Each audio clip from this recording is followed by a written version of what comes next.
Dans la vie, il faut avoir les moyens de défense, les moyens de couvrir ses arrières. Il faut avoir des armes, il faut avoir des moyens de résistance. Mais il faut aussi avoir un cerveau. Dans la vie, il faut être fort, il faut être très fort. Il faut savoir combattre, mais il faut aussi avoir un cerveau. Les émotions, c'est bien, mais il faut avoir un cerveau. Le Rwanda vient de laisser entendre qu'il ne remboursera pas les 300 millions de dollars payés par le Royaume-Uni pour l'accord d'expulsion après que le nouveau Premier ministre britannique a déclaré qu'il abandonnerait l'accord. Il faut rire, non, il faut rire. Il faut rire. On dit bravo au Rwanda ou quoi? Si le gouvernement du Royaume-Uni a décidé que voilà, c'est fini, le traité n'est plus applicable, le Rwanda constate la décision et la respecte.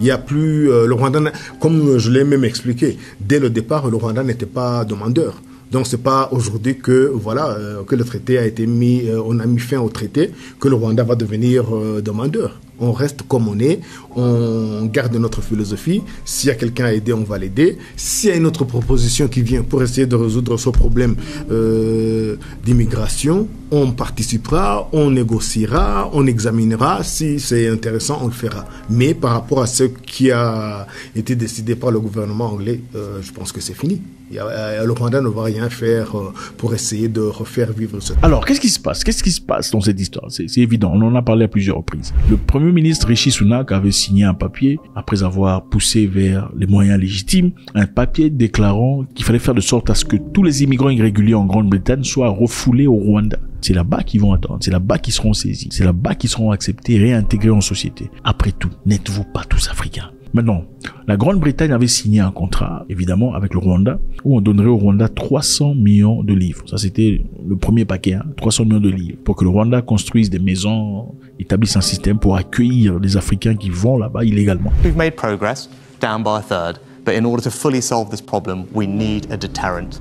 That's what Rwanda is all about. Ok, comment les Africains y vont? Les Africains vont en Europe généralement. Le projet s'appelle Stop the Boat. Stop the Boat, c'est-à-dire arrêter le bateau. Quel bateau? Le bateau, généralement, sont les bateaux qui quittent Pas-de-Calais, la France, pour la Grande-Bretagne, à travers la Manche. Donc, beaucoup d'Africains, beaucoup d'immigrants, pas seulement africains, viennent en Europe, arrivés en Europe, préfèrent partir en Angleterre, à travers Pas-de-Calais. Pourquoi ils préfèrent partir en Angleterre par rapport à l'Europe? Parce qu'évidemment, le système anglais, le système britannique est un système qui arrange beaucoup d'immigrants. C'est un système qui aide beaucoup de personnes à s'intégrer en société. On vous envoie à l'école gratos, on vous loge gratos, on vous paye wages à la fin de chaque semaine, on vous donne de l'argent gratos, on vous nourrit gratos, on vous établit en société gratos. Si vous réussissez, ça avance et ça progresse gratos. Donc, c'est gratos. Et par rapport à beaucoup de pays européens où on vous torture. Enfin, on vous torture pas physiquement, mais bon, au moins moralement. Comme en France, regardez les immigrés en France, comment ils dorment dehors. Mais aujourd'hui, vraiment aujourd'hui. Aujourd'hui. Vous quittez chez vous au Sénégal pour venir faire aujourd'hui en France.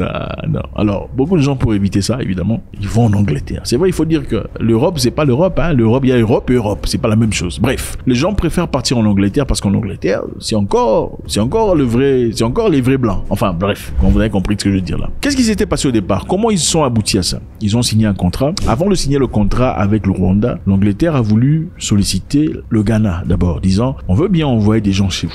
C'est-à-dire, les immigrants qui viennent ici, les immigrés qui sont illégaux, on veut les envoyer chez vous. Le Ghana a dit non, nous ne sommes pas intéressés. Ils sont ensuite partis au Kenya pour discuter, disant, on va vous donner de l'argent, recevez les immigrés qui sont censés venir ici, on veut les envoyer chez vous. Le Kenya a dit non, ça ne fait pas partie de notre politique internationale. Ils sont ensuite partis au Rwanda. Ils ont proposé des centaines de millions de dollars pour que le Rwanda construise des infrastructures pour accueillir des réfugiés qui viennent en Angleterre. Bon, le Rwanda, regardez, écoutez, 300 millions de dollars, ça pourrait aider les infrastructures, les hôpitaux, on peut l'injecter dans le système, ça fois. C'est 300 millions de dollars. Ils ont dit oui. Il faut se rappeler ici que beaucoup de personnes ont critiqué le Rwanda, la politique rwandaise. On les a appelés vendus, on a dit qu'ils ont été méchants. Comment ça se fait que vous avez accepté cet argent? Un Africain qui naturellement veut aller vivre en Europe, vous tuez son rêve.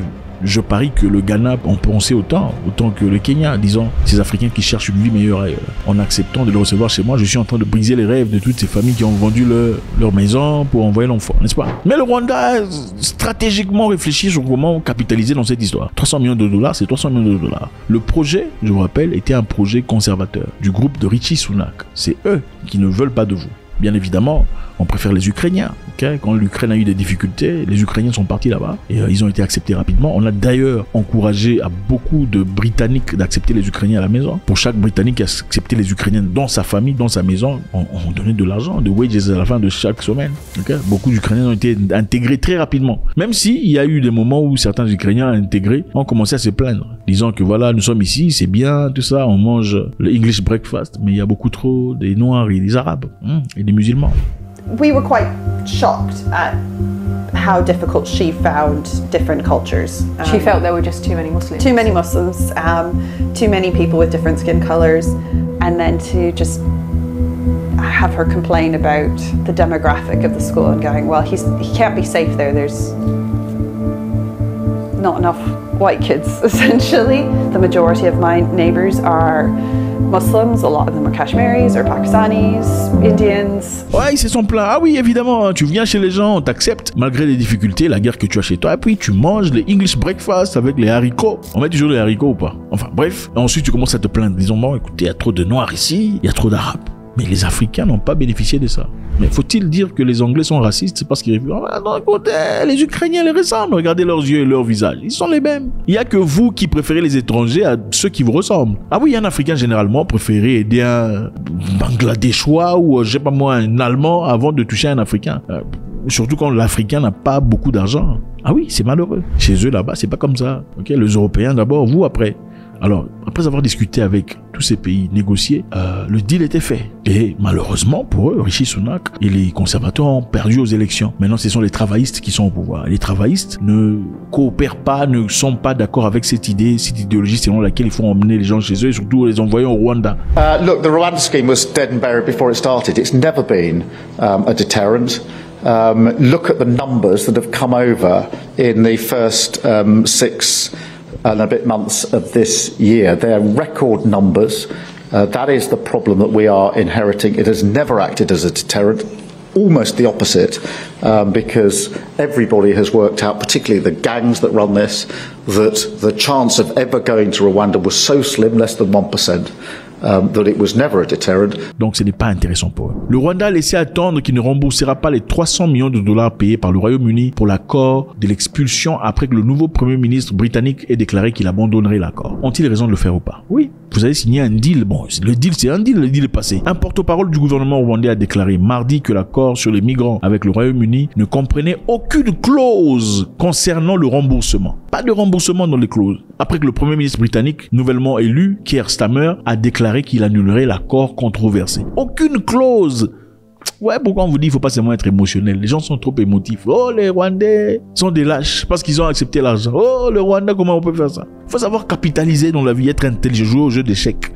Dans l'accord, il n'y avait aucune clause concernant le remboursement. Il était précisé que l'argent serait remboursé. Il n'était précisé nulle part que l'argent serait remboursé, a déclaré le porte-parole Alain Mukuralinda. Nous avions un accord, les deux parties ont signé. C'est devenu un accord international. Nous commençons à mettre en œuvre cet accord, puis après cela, vous voulez vous retirer. Bon, bonne chance, a dit M. Mukurandila. Et ben voilà. Le Royaume-Uni jusque-là a donné au Rwanda 240 millions de livres sterling, à peu près 307 millions de dollars. 307 millions. Combien d'hôpitaux, combien d'écoles, combien d'infrastructures? Bon, dans beaucoup de pays, si ça va entrer dans les poches des présidents et dans les... Enfin, bref. Samedi, le Premier ministre Starmer a déclaré qu'il n'était pas prêt à poursuivre l'accord controversé visant à renvoyer des demandeurs d'asile au Rwanda, qualifiant ce projet de gadget et niant le projet de loi n'était pas dissuasif, c'est-à-dire ce projet d'envoyer les gens en Afrique, précisément au Rwanda, pour aller chercher des épouses jolies et boire le lait, n'était pas dissuasif. Alors, c'était une réflexion de haut degré du Rwanda ou de la lâcheté, après avoir gagné 307 millions de dollars non remboursables. Faites-moi savoir ce que vous en pensez. Il faut comprendre que chaque situation dans la vie est probablement temporaire. Et il ne faut jamais s'engager de manière permanente dans quoi que ce soit. Jamais. Jamais. Ce qui se passe aujourd'hui ne se passera pas essentiellement demain. Alors, il ne faut jamais prendre des positions inchangeables par rapport à beaucoup d'histoires sur Terre. Faites-moi savoir. God bless.